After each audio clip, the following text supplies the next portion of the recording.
YouTube শব্দটির সাথে পরিচিত নয় এমন শিক্ষিত মানুষ খুঁজে পাওয়া অসম্ভব।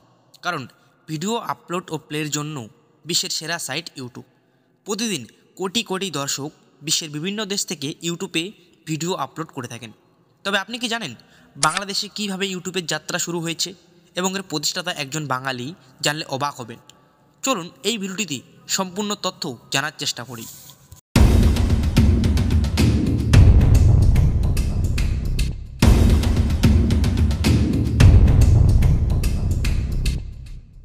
ইউটিউবের যাত্রা শুরু হয় তিনজনের হাত ধরে।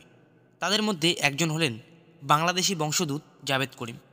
জাভেদ করিম 2005 সালে চ্যাড হার্লি ও স্টিভ চেনের সঙ্গে মিলে বিশ্বের বর্তমান সবচেয়ে জনপ্রিয় ভিডিও বিনিময় ওয়েবসাইট ইউটিউব তৈরি করেন।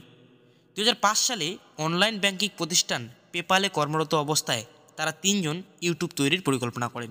তারা কয়েক মাস চেষ্টা করার পর ইউটিউব ওয়েবসাইট তৈরি করতে সক্ষম হন এবং ওই একই বছরে 23শে April Javed Karim me at the zoo নামে একটি প্রথম ভিডিও আপলোড করেন। এবার চলুন জাভেদ করিমের সম্পর্কে জানা যাক।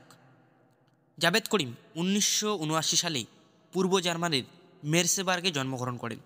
তার বাবা নাইমুল করিম একজন মুসলিম বাংলাদেশি, যিনি 3M একজন গবেষক হিসাবে কাজ করেন, এবং তার মা ক্রিস্টিন মিনেসোটা বিশ্ববিদ্যালয়ে জৈব রসায়নের একজন জার্মান বিজ্ঞানী।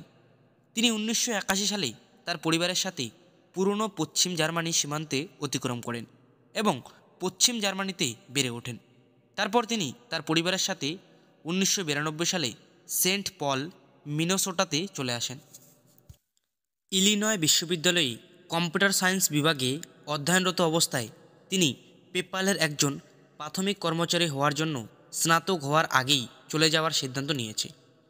পেপ্যালে কাজ করার সময় তিনি চ্যাড হার্লি এবং স্টিভ চেনের সাথে দেখা করেছিলেন এবং তিনজন মিলে 2005 সালে ইউটিউব ভিডিও শেয়ারিং ওয়েবসাইট প্রতিষ্ঠা করেন।